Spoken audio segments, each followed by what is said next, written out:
सुमित मेहरोत्रा, मेरा सीधा सवाल पिता के दो स्टेटमेंट के साथ सुने आपने क्या कहा पिता ने। तो देखिए, जिस तरीके से उस बाप को भी पीड़ा है, मैं समझता हूँ किसी की भी बच्ची जाएगी, किसी की भी बेटी जाती है, इस तरीके से होता है तो उसको पीड़ा होती होती, उसमें कोई गलत नहीं है। चाहे उत्तर प्रदेश का मसला हो, चाहे बंगाल का मसला हो, चाहे महाराष्ट्र का मसला हो, कहीं का मसला हो, वो न्याय मांग रहे हैं और हम भी ये चाहते हैं कि उस परिवार को न्याय मिले। पर आज सीबीआई क्यों देर लगा रही है, क्यों इतना डिले कर रही है? अगर आपको कुछ एविडेंस पिता ने क्या कहा सुमित मेहरोत्रा? वो तो पुलिस के ऊपर आरोप लगा रहे हैं। पिता ने क्या कहा, पूरा बताइए क्या कहा पिता ने। वो पुलिस के ऊपर आरोप लगा रहे हैं। क्या कह रहे हैं? उनको न्याय मिलेगा। क्या कह रहे हैं? पुलिस के ऊपर क्या आरोप लगा रहे हैं? मैंने इतना नहीं सुना है। आपने नहीं सुना और आप चर्चा करने के लिए बैठे हैं। मैंने उनका वो चीज नहीं आपने सुनी, पिता के स्टेटमेंट नहीं सुने और आप चर्चा करने के लिए बैठे हैं सुमित मेहरोत्रा। पूर्णिमा जी, मैं बता रहा, पूर्णिमा जी सुन लीजिए। मैं सिर्फ इतना जानना चाहती हूँ, पिता के आरोप बताइए पुलिस पर क्या लगे हैं। उनकी मांग नहीं है उनकी, उनके आरोप है। मांग नहीं है, उनके आरोप है, गंभीर आरोप है। देखिए भाजपा, आरोप क्या है ये बताइए। वो ये कह रहे हैं, उनकी ये मांग है कि आरोप भी जो लगाया है कि हम पुलिस वहां पे सपोर्ट हमें नहीं कर रही है, जल्दबाजी में उन्होंने हमारी बेटी का अंतिम संस्कार करा और जो एविडेंस है वो दबाए जा रहे हैं। दो आरोप लगाए हैं, पढ़ के बताती हूं आपको क्या कहा है उन्होंने। पिता ये कह रहे हैं कि जब तक अंतिम संस्कार नहीं हुआ तब तक 300 से 400 पुलिस वालों ने उनको घेरे रखा। जब अंतिम संस्कार हो गया तो उसके बाद एक भी पुलिस वाला वहां पर नजर नहीं आया। वो ये कह रहे हैं कि बेटी का शव सामने पड़ा था, हमारी आंख से आंसू बह रहे थे और उस दौरान पुलिस के एक सीनियर ऑफिसर ने हमें इस केस को दबाने के लिए पैसे देने की पेशकश की। ये कौन सी संवेदनशीलता है? क्या यह संवेदनहीनता नहीं? ये पिता कह रहे हैं। अब इन्हीं आरोपों पर आपका सवाल, जब शुरुआत से ये कहा जा रहा है कि कोलकाता मेरा नाम मत लीजिए हजारों बार, मेरा नाम मत लीजिए हजारों बार, मेरा सवाल यह है कि जब पिता ने इतने गंभीर आरोप लगा दिए, शुरू से यह कहा जा रहा है कि कोलकाता पुलिस इस पूरे मामले पर पर्दा डालने की कोशिश करती हुई नजर आई। पहले इसको सुसाइड का रूप दिखाने की कोशिश हुई। अब पिता खुद कह रहे हैं कि उनको रिश्वत देने की पेशकश की गई। ममता बनर्जी पुलिस वालों पर कार्रवाई करेंगी या नहीं करेंगी, ये बताइए। अब आप बताइए, उसके पिता ये कह रहे हैं कि किसी पुलिस वाले ने उन्हें रिश्वत देने की पेशकश की, तो उसका नाम बताएं कि कौन सा पुलिस वाला था, कार्रवाई होगी। ऐसे तो वो रिश्वत की बात कर रहे हैं। हम लोगों ने हाथरस कांड भी देखा है। हाथरस में किस तरीके से उस बच्ची को रातों रात 12 बजे शव उसका चला दिया गया था, परिवार वाले उसका बॉडी मांगते रहने नहीं दी। ये आप बात कर रहे हैं, एक पक्षपात वाली बातें हो रही है। उत्तर प्रदेश या महाराष्ट्र बात कर रहे हैं, सही बात है सुमित, बिल्कुल बिल्कुल सही बात है। क्या बात कर रहे हैं? अपने आप को आपको सुनाई दे रहा है कि आप क्या बात कर रहे हैं? खुद को आपको सुनाई दे रहा है कि आप क्या बात कर रहे हैं? आप क्या बात कर रहे हैं? आपको सुनाई दे रहा है? मैं आपसे कलकत्ता में उस बेटी के पिता के आरोपों की बात करती हूँ, आप हाथरस और महाराष्ट्र चले जाते हैं। आप क्या बात कर रहे हैं साहब? क्या बात कर रहे हैं? आपको ये तक नहीं पता कि पिता ने आरोप क्या लगाए? आपको ये तक नहीं पता कि पिता ने क्या गंभीर आरोप लगाए हैं? आरोप तो भाजपा के इशारे पे आप खेल रहे हैं। मतलब आप ये कह रहे हैं कि पिता ने, आप ये कह रहे हैं कि पिता को बीजेपी ने खरीद लिया। पूर्णिमा जी, आप ये कह रहे हैं कि जिस पिता ने अपनी बेटी को खो दिया, जो अभी तक उस दुख से उबर नहीं पाया, जिसकी बेटी के साथ क्या कुछ नहीं किया गया, उसको बीजेपी ने खरीद लिया। क्या उसको बीजेपी ने खरीद लिया? आप ये कह रहे हैं सुमित मेहरोत्रा? हम लोग भी न्याय चाहते हैं। सीधा पूछ रही हूँ, सीधा पूछ रही हूँ। आप कह रहे हैं कि पिता को बीजेपी ने खरीद लिया?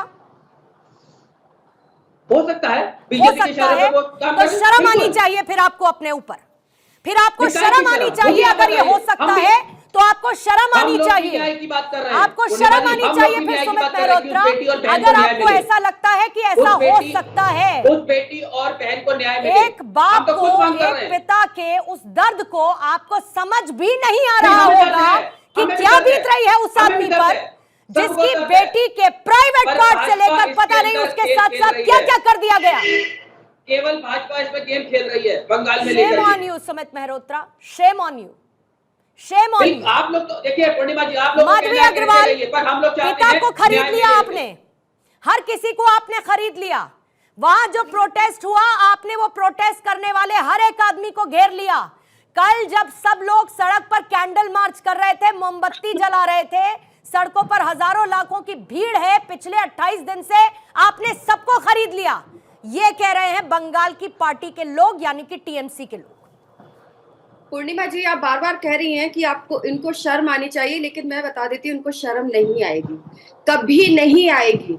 शुरुआत से ही मैं ये कह रही हूँ कि जिस तरीके से लोग मांग कर रहे हैं न्याय के लिए, आप देख रहे हैं कितनी संवेदना के साथ में पूरी रात जागरण किया लोगों ने। हजारों लोगों ने रास्ते पे उतर के घर घर से, वो कोई भी किसी भी पार्टी से एसोसिएट नहीं है, लेकिन ये व्यक्ति बैठकर किस तरीके से बोले कि हो सकता है बीजेपी के लोगों ने उनके पिताजी को खरीद लिया हो। मैं चाहती हूँ कि ये फुटेज उनके पिताजी सुने। मैं चाहती हूँ कि ये फुटेज यहाँ पश्चिम बंगाल की आम जनता जो रात में कैंडल मार्च कर रही थी, जो शांति से वहां पर जो न्याय के लिए मांग कर रही थी, उनको ये फुटेज पता चले कि ये जो ये प्रतिनिधित्व करने वाले, चुप हो जाइए, बीच में मत बोलिए।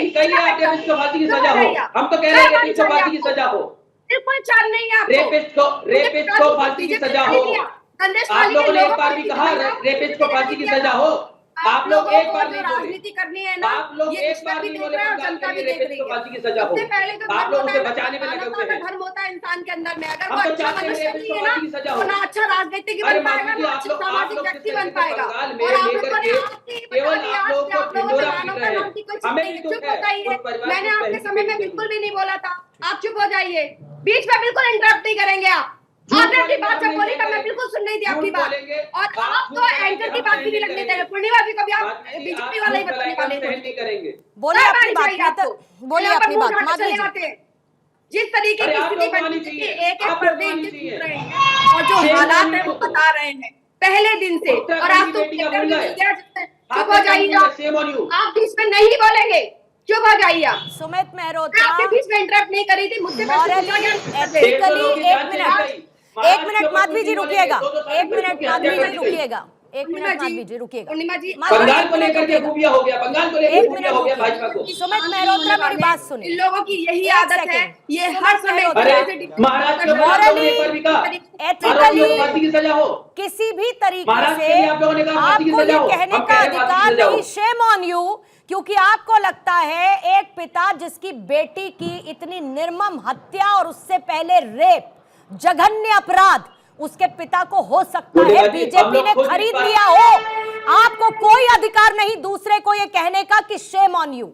इनकी बात पूरी सुनिए, आपका नंबर आएगा तो काउंटर रखिएगा। माधवी जी बोलिए।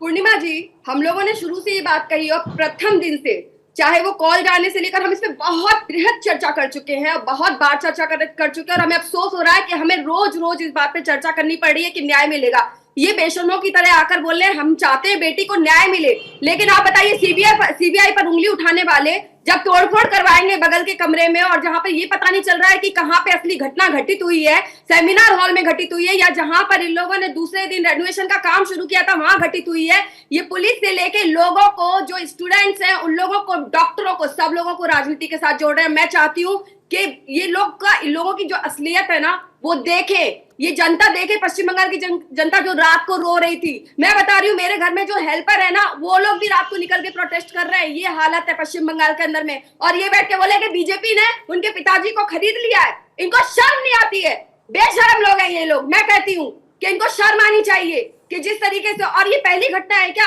हम इसमें भी बहस कर चुके हैं। आरजीकर मेडिकल कॉलेज में जिस तरीके से संदिग्ध हालत में पहले भी डॉक्टरों की जो हत्याएं हो चुकी है या उनको सुसाइड का नाम दिया गया है, वो लोगों के पास में एविडेंस के तौर पे, तब सीबीआई की जांच आप लोगों ने करवाई थी क्या?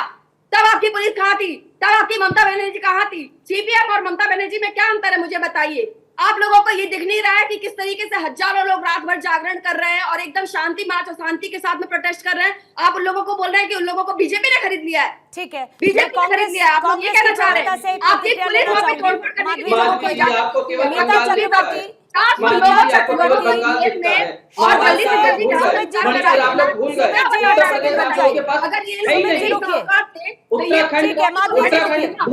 माधवी जी रुकिएगा, उत्तराखंड का कोई जवाब नहीं है। माधवी जी रुकिएगा।